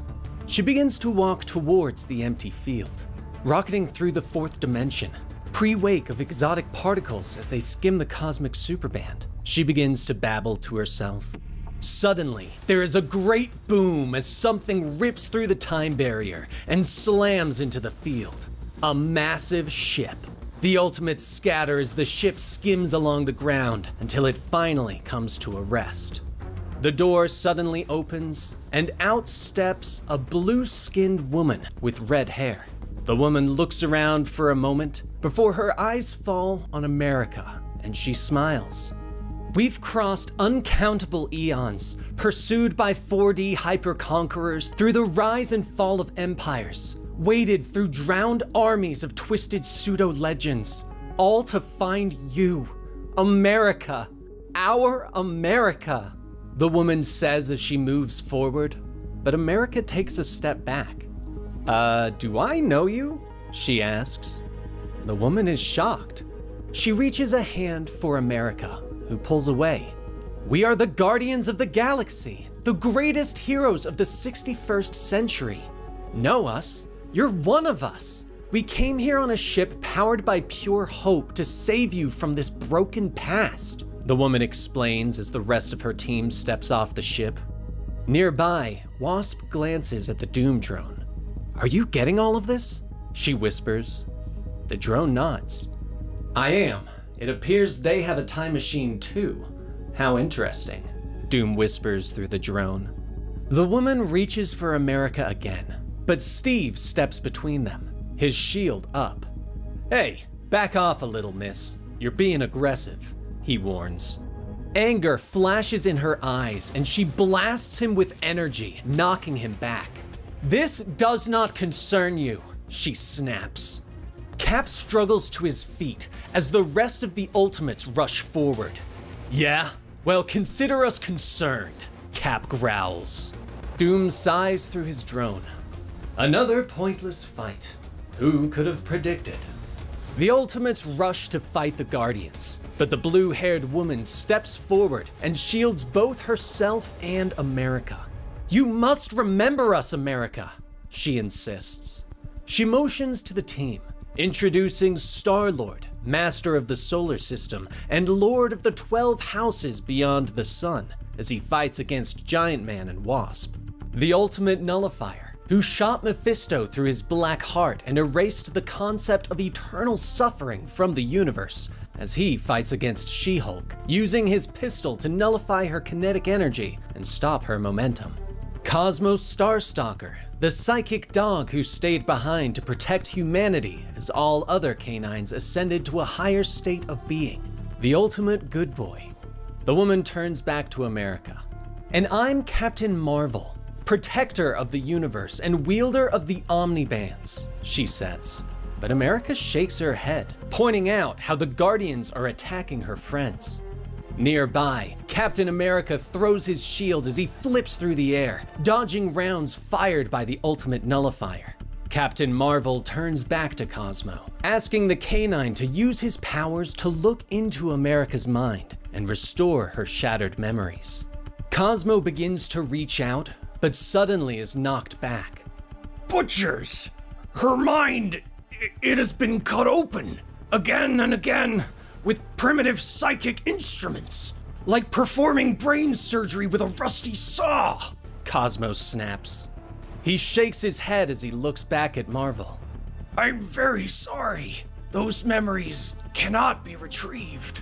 They've amputated our past," Cosmo explains. But America is still reeling from the intrusion into her mind. She suddenly screams and lashes out with her powers, sending a shockwave of energy through the cornfield and knocking both teams away. "Get out of my head!" she bellows. In moments, the Ultimates are back on their feet. Captain America looks down at Cosmo. "I've never kicked a dog in my life, but after what you just did to America, I'm considering it," he warns. Cosmo pants and wags his tail to show his apologies. "I apologize. We have a more liberal idea about psychic consent where we come from," Cosmo explains. Meanwhile, the Doom drone is scanning the Guardian's ship, but he is caught by Star-Lord. "Ah, you are not the Doom we know, but there's something familiar about you. Something dangerous," Star-Lord notes. He reaches for the bot and suddenly reaches through the screen and peers at Doom in the Triskelion. Star-Lord stares at Doom, who is surprised by this powerful intrusion. "America belongs with us. Do not attempt to interfere," Star-Lord warns. He glances around the station and stares at the iron lung that holds Tony Stark. Star-Lord ponders for a moment before pulling back through the drone. "The man in the iron mask. The man in the iron lung. Now I remember. One of you will be responsible for untold suffering and the deaths of trillions, and the other could save everything. Now which was which?" Star-Lord says softly. Doom merely looks away and stares at the pod that holds Tony. Back in the field, Captain Marvel is growing frustrated as America pushes her away. "Stop, America, please! If they took your past, I'll give you mine," Marvel says as she reaches out and places a hand on America's forehead. Suddenly, a lifetime flashes before America's eyes, fighting alongside her friends, guarding the galaxy with them, falling in love with Captain Marvel. But America sees something else. Something came to this universe and changed things. The Guardians could sense their universe being destroyed and rewritten, and so they escaped. They created a century arc and saved who they could, piloting 100 years out of an unraveling reality. They escaped creation and its unmaking. Some heroes tried to hold the collapsing reality and managed for a time, But the 61st century fell apart around them, and the Guardians had no choice but to turn around and try to reach the reality that had replaced their own. And when they broke through the barrier, the impact scattered them through time and space. Marvel had landed in the distant past, but she managed to find the remains of their ship and build another, thus beginning her search for the rest of her team. The battle has ended and the other heroes have gathered. Marvel looks to America. I feared you were lost until Cosmo finally caught your scent 5,000 years from now. So we came to rescue you, she finishes softly. She takes a step forward, explaining that once they've rescued their entire team, they will undo the Maker's work and restore some of the rightful future. Hank lets out a cough and holds up his hand for a question. But wouldn't that erase all of us? Like, erase our world the way it erased yours? He asks. Star-Lord holds up a hand and an image appears, showing the two universes. There are ways around that. We have methods of pruning and replanting. Given time, we can save everyone, he explains. Captain Marvel holds out her hand to America. So what do you say? She asks, but America shakes her head. No, she says softly. Captain Marvel is shocked, but America reaches out and puts her hand on the woman's shoulders. She explains that the memories she shared were beautiful, and she has no doubt that they loved each other. I believe that I love you, but I don't know you. I don't remember everything, but I remember that I am a part of something important here, and that I've committed myself to saving the future this way. The Maker comes out of the city in 10 months. We're going to be ready for him. We're going to fix the world. But Marvel shakes her head. Haven't you been listening? We know this world's future. We've been there, seen it with our own eyes. You lose, America. The Unmaker wins, Marvel tries to explain. But America smiles at her. Maybe, but the future can change. We're proof of that, aren't we? America tells her. Marvel finally gives up the argument and hands America a small device. At least take this temporal flare. Whenever we are, we will see it. And when you need us, we'll be there. This isn't goodbye, Captain Marvel says as the Guardians return to their ship. You've broken my heart, but my purpose remains intact. There are other Guardians stranded out there, and we can't rest until we've found them all, Marvel calls out. Before boarding, she takes one last look at America. Good luck, America. I do not envy you. I've seen this world's future. It's all impossible choices and tragic outcomes, she says. Meanwhile, aboard the Triskelion, Doom reaches out for the iron lung that holds Tony Stark, staring at the young hero within. Only 10 months remain until the Makers return. 2005, Seagate Penitentiary. Carl Lucas, Luke Cage, looks down at the handcuffs on his wrists, and then at the man that sits across from him. 1 year to life, but I'm only 15, Luke says. The man shrugs, explaining that it could be worse. He could have gotten 5 years, but you'll be out as soon as a year, the man explains. Luke shakes his head, disbelief still spread across his face. But I don't even know what I've been convicted of, he exclaims. The man shrugs. Well, neither do I, but convicted you were, and it was an administrative trial. I don't really know the details. I'm not a lawyer, the man exclaims. 2025, Gordium Correctional Facility. Luke Cage is led into the cafeteria. Overhead, the loudspeakers remind the prison population that their global citizenship has been revoked and that they have no rights of any kind. Obey the law, follow the rules, stay out of trouble, and there will be no problems, the loudspeaker explains. We hope your stay will be productive. 2006, Seagate Penitentiary. Luke Cage keeps his head down, trying to avoid a beating from the guards. He works out, getting bigger, getting stronger. 2025. Luke whirls and hits another prisoner in the chow line, knocking the man down and kicking his shiv away. Whoa! Danny Rand, the man Luke saved, says in shock. But Danny quickly turns back to the chow line. Listen, man, thanks for the help, but word of advice from someone who's been here a while? Mind your own business and watch your own back, because no one's gonna watch it for you, Danny says. Luke smiles and reaches for an apple. Nah, not my style, he says. 2010, Seagate Penitentiary. Luke Cage keeps working. He studies, trying to better himself, get stronger. He can't stay away from the guards much longer, and the beatings come. 2025. Luke works in the prison. They use the prisoners as free labor, but Luke has had enough, and he gathers the other like-minded prisoners. They've made us into non-people. They say it's about justice. They say it's about the law. It's not about any of that. It's about power, he explains to those who will listen.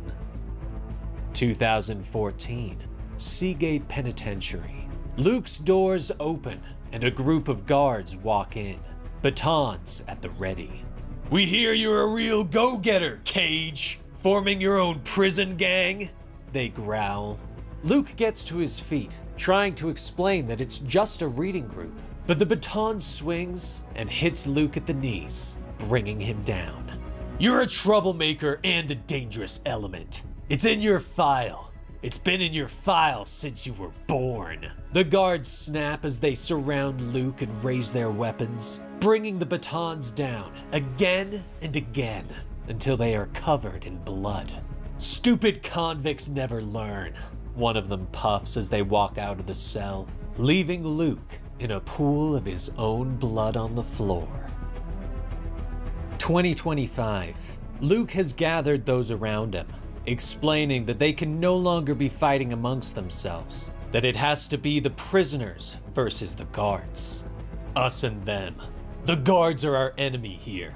Our most immediate struggle is with them. If we are to succeed in our struggle, you'll have to fight for the life of the man next to you as if they were your own, which it is. Luke tells them, showing them that they are playing chess, that strategy is the only way to win. January 2024, Seagate Penitentiary. While other inmates talk about how Cage was unbreakable, Luke was visited in his cell by a strange glowing box that appeared in a burst of energy.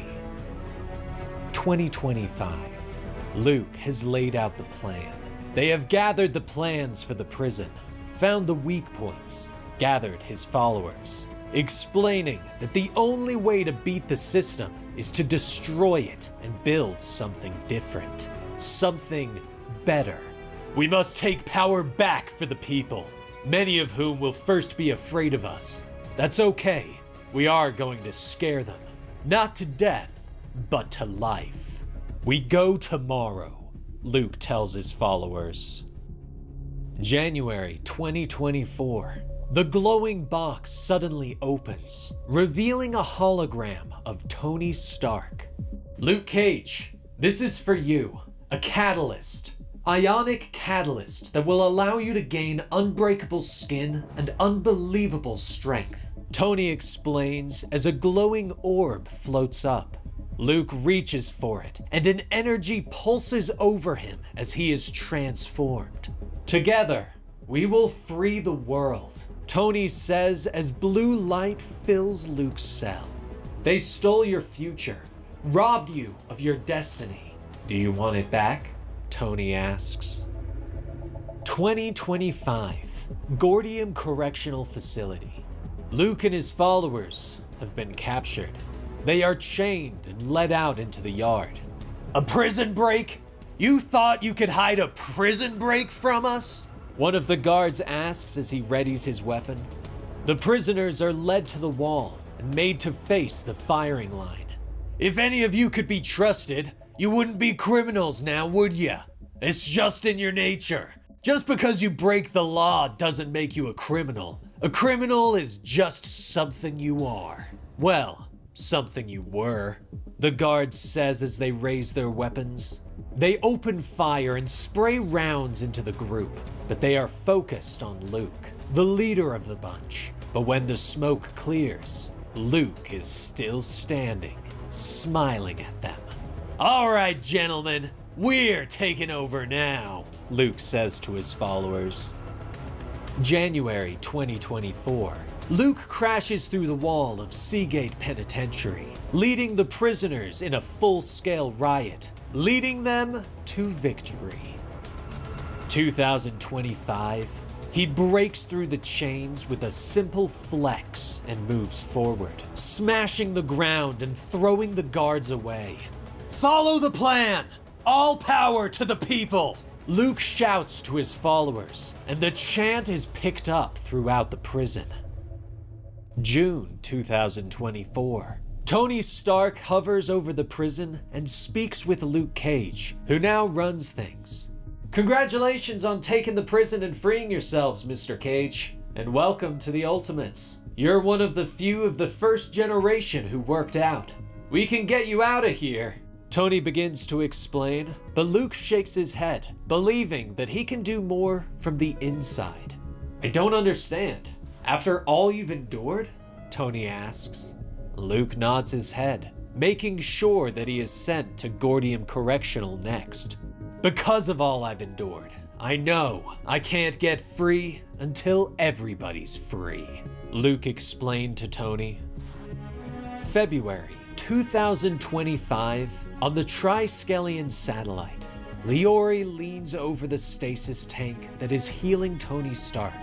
With a tear in her eye, she tells Tony that she needs to return to her people, but she also knows that Tony needs her. She reaches out a hand and places it against the glass that protects Tony's body. "This is why you cannot die. You made me a promise to help my people.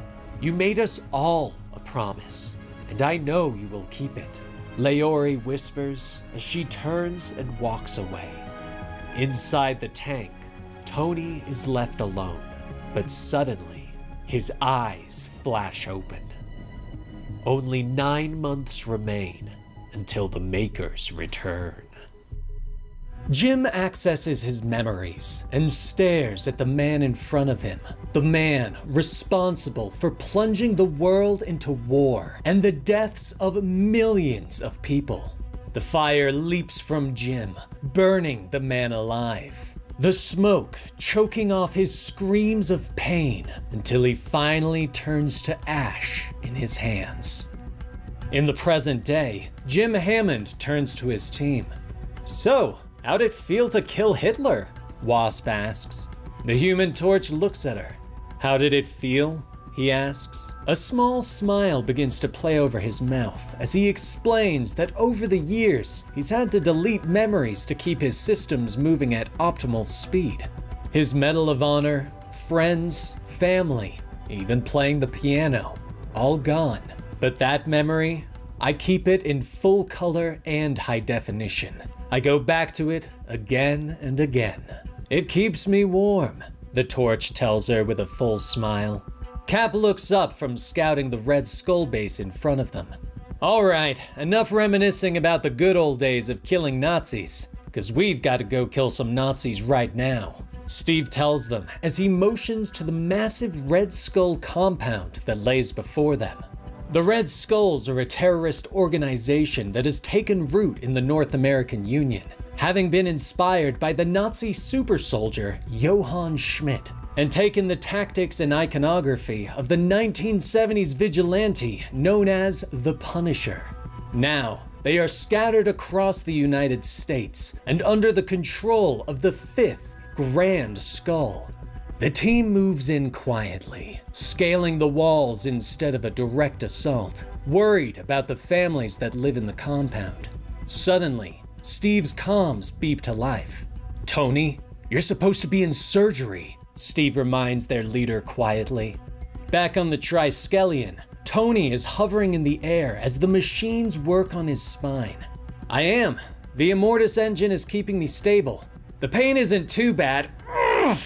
As long as I have something to focus on, Tony gasps. He questions why the team is taking the time to attack the Red Skulls, as they have nothing to do with the Council or the Maker, and so they aren't a priority. But Steve shakes his head as he drops into the compound. I've received information that connects this organization to the Hand, and Nazis are always a priority. It's all one fight, Tony, Steve says softly. The Human Torch covers the compound in a thick smoke as the team drops in. Cap moves fast, knocking several guards out before they can raise the alarm. Meanwhile, Wasp and Giant Man shrink down, slipping into the ear canal of two other guards and dropping them. Hawkeye also joins in, firing his arrows and dropping more guards without a sound. In moments, the compound is cleared, and the team pushes into the main command building. The doors swing inward, and the team finds themselves in a massive chamber. Steve and Jim stop short. Their eyes widen as they stare up at the trophies on the wall. Hanging up on the wall, well lit so that everyone can see, is the body of Namor, the Submariner, the king of the ocean. Suddenly, a side curtain is pulled away.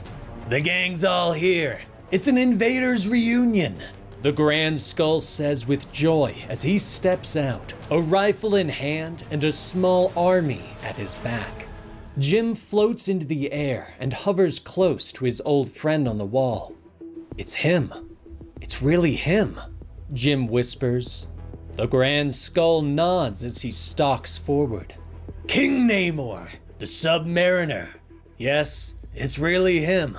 Though I'm afraid he's lost his infamous vigor, the Skull says. He looks at the heroes, staring at Captain America. You weren't supposed to find out about him. I wasn't ready for you yet, the Skull says. Jim stares at the villain. His computer brain is trying to recognize the voice patterns, but the Skull's helmet distorts his words. Jim floats down to the floor, landing before the Skull. How did you kill him? Jim demands, but the Skull shakes his head. I did not, he says, explaining that Namor's death was part of a political coup in Atlantis. A group rose up against their Mad King and killed him, but his body refused to decay, and Namor was worshipped by his followers. They claim the ocean's microorganisms refuse to eat the body, that even in death, every living thing in the ocean recognized its rightful king, the Skull says as he looks up at the body. He turns back to the heroes and raises his weapon. It wasn't my idea to mount him, by the way. That was the last guy. A real collector, very into big game, the Grand Skull tells them. Though he admits that having the body of one of their greatest enemies does help with recruitment. Down there, he's a miracle. Up here, he's a joke. The fish that never rots, the Skull hisses. Jim suddenly ignites in anger. His fire grows hotter as Steve steps forward and readies his shield. Ultimates, this is what we trained for. Clear the room, Steve shouts as he rushes forward. And in a matter of moments, it's over. The heroes are too strong for the group of Nazis, and seeing his forces defeated, the Grand Skull turns and rushes away. Somebody get him down from there, Cap snaps as he runs after the enemy. I'm going to break open that skull, Steve growls as he enters the Grand Skull's room. But the Grand Skull whirls and fires a grenade launcher, which Cap easily deflects with his shield. Jim flies into the room, avoiding the Skull's fire. But suddenly, a door opens to reveal a massive soldier wearing a Red Skull shirt. Here's one of our true believers now. His name is John Walker, the Grand Skull says, telling the heroes that John came to them with a vial of super soldier serum and a message from Tony Stark about how he was supposed to be a hero. Walker lets out a bellow of rage as he rushes forward with a knife in each hand. But the Human Torch turns to him and lets out a blast of fire that cooks Walker's head, dropping him to the ground and ending the fight in seconds. "Jesus, Jim," Steve whispers as the other heroes join them. The Grand Skull pauses for a moment in his defeat, but he fires his weapon again. The laser blast deflects off Cap's shield and ricochets back at him, cracking his helmet and dropping him to the ground. Steve stalks forward, but the Grand Skull doesn't seem upset. "Good gravy. It looks like you've got me. Captain America's done it again," the Grand Skull says as he taps the Red Skull pin on his chest. Cap looks down at him, now able to see one of his eyes. The eye of an older man. "I'm just a symbol, Cap, and symbols don't die. They just come back different," the Grand Skull says as he begins to disappear. "It was good to see you, Steve," the Skull whispers before completely disappearing. Afterwards, the Ultimates retrieve the body of Namor and return it to the ocean, giving the sea back its king so that he might inspire revolution even in death. The heroes return to the Triskelion and rest, but Jim Hammond doesn't rest. He has no need for it. He wanders the corridors of the station, looking back on his memories, but there is another who doesn't sleep. Steve Rogers has merely looked out his window since their battle. Jim is able to read facial cues with his new systems and knows that his old friend is troubled. Jim looks back on the battle, looking for something that he could have missed.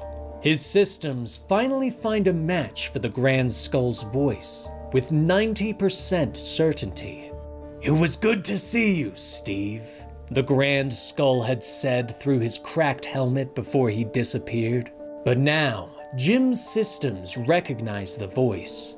Steve looks out the window of his room, looking down on planet Earth, when it dawns on him. "Bucky?" he whispers softly.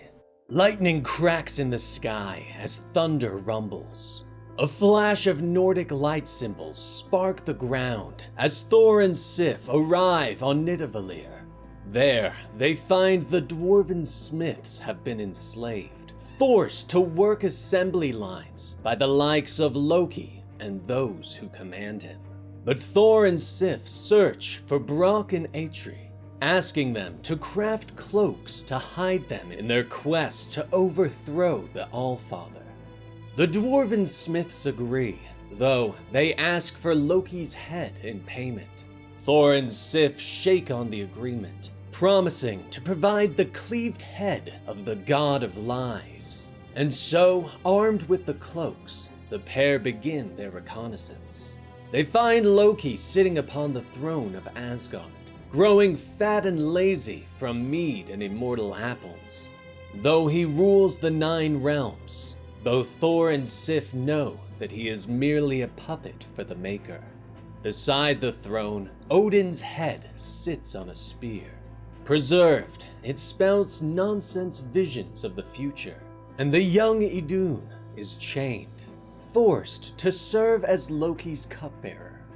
The steps of the throne are crowded with Asgardians, pleading for the immortal apples, begging for their long lives to be made longer, waiting for Loki's whims to give them. Next, Thor and Sif journey to the halls of Valhalla, where Queen Hela watches as the great feasts are not eaten by great warriors, but by the undead Draugr that she provides for Loki's armies. They journey to Alfheim, where the Light Elves, the source of creativity and divine inspiration, have been chained to their desks and forced to create content over art. They are watched by black-suited and gray-skinned bosses. The heroes travel to Vanaheim and speak with the Lord of the Fertile Fields. They have remained free, and so they choose not to aid the heroes, believing that since Loki's rule has not affected them, they should not aid the heroes. Disheartened, Thor and Sif seek shelter in a Vanir retreat. There, alone, they embrace one another. Long have they fought side by side, but now they stand together as lovers. But when Sif awakens, she discovers that Thor has disappeared. He quickly returns, but shows signs of weakness. His body smells of sulfur, and his hand burns and smolders. Thor refuses to speak on where he has been, and so once again, the two settle into a life of silence. Without aid, Thor has no chance. He journeys to Jotunheim alone, bringing thunder and calling down lightning from the sky, making war against the frost giants. Loki doesn't want to appear weak, and so has no choice but to pull his body from the throne and journey to meet this aggression. But Thor's actions are a ruse. The throne is left unguarded, and Sif is a great warrior. She clears the throne room of Draugr and rescues Idun, freeing her and taking the basket of immortal apples away. Now, hidden in the darkness of Niflheim, Thor and Sif begin to gather Asgardian warriors, offering them the immortal apples, finally gathering warriors to aid them in the war against the Allfather. Loki returns to his throne to discover what has happened. He rages across the 9 realms, declaring that he has been too soft and forgiving on those he rules over. But Thor and Sif are ready. They have gathered their forces and prepared to make war. But where did Thor disappear to after his night of passion with Sif? He knew that they would need more aid against Loki, knew that if Asgard could not be liberated, it must fall. So he journeyed to Muspelheim. He walked across the bridges over the boiling seas of lava and stood before Lord Surtur. The Flame Lord smiled and held out a hand, clasping Thor in a burning agreement, and approved of his request. "Burn it all down," Thor rumbled.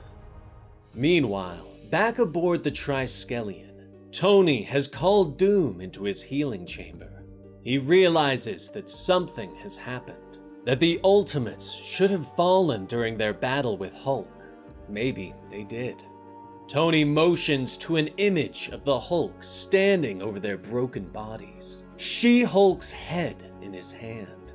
"Explain," Tony demands of Doom. The hand helicarrier floats through the night sky. The current director, Fury, leans back in the chair at his desk. "It's dangerous for me, talking to you," the informant says, but Fury just nods. "You have nothing to worry about. You're protected, sheltered in the palm of hand. Now, what have you got for me?" The informant pauses for a moment before finally sighing and beginning their story. "Tony, Iron Lad, called a meeting," they begin. A few days earlier, Tony Stark calls his Ultimates together and shows them the video recording. Everyone gasps as they watch their deaths at the hands of the Hulk and his warriors. This is what happened, Tony tells them as they watch him get his skull crushed, as Captain America gets a shield to the stomach. "That's my nightmare.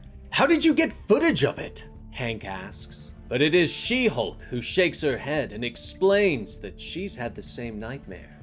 Tony turns and glares at their Reed Richards, at the man they call Doom. Tell them, or I will," Tony snaps at him. But Doom says nothing, his head lowered and his arms crossed in defiance. Tony gives him a few moments before finally nodding. Fine, he hisses. He turns back to the team, explaining that when he fused the Immortus engine to his nervous system, thus freezing himself a microsecond before death, he's been catching up on what he missed. He turns back to the screen and watches the replay again, watching as the heroes fall before the might of the Hulk and his forces. The engine allows me to see through time. Sometimes. I'm still figuring things out, Tony says. They watch as Iron Lad is smashed between Hulk's hands, his armor crumpled around his body. Hulk moves on to She-Hulk, lifting her by her hair and slicing off her head with his hand. When I looked back on that day, I saw two versions of the events, superimposed like two competing signals. One in which Doom got us out just in time, and one in which he didn't, he says as the image shifts. And suddenly, the Ultimates are watching themselves be saved, teleported away by Doom just before their deaths. But then the image shifts back again, and each hero watches as they die at the hands of Hulk or his followers. The Wasp is squashed. Hawkeye is burned alive. A man-shaped hole is punched through the chest of Giant Man. Finally, Doom turns to them and speaks. "It was very messy," he says with a sigh. "By the time I found you, what I found was unacceptable. So I intervened," he explains, as they watch Thor be kicked again and again until his bones finally break and his organs burst. "That didn't have to be what happened. I saved your lives. You are welcome," Doom tells them all, but the heroes are in shock. They can't comprehend that they died, or that Doom lied to them about it. Tony steps forward and glares at him. "You've been lying to us, Doom. You've been lying to all of us, and you broke our agreement," Tony reminds him. But now, Doom becomes angry, jabbing a finger at Tony. "I saved your lives. Everything I have done for the cause," he snaps. But Tony shakes his head. He knows that Doom has been working on something called Project 4. Something that will allow him to break through the Maker's time barrier so that he can go back far enough to stop all of the changes that the Maker has made to this world. "If you want contrition, I'm afraid the capacity was long ago cut out of me. I am Doom. You must accept this, and all it means, as I have," Doom tells them.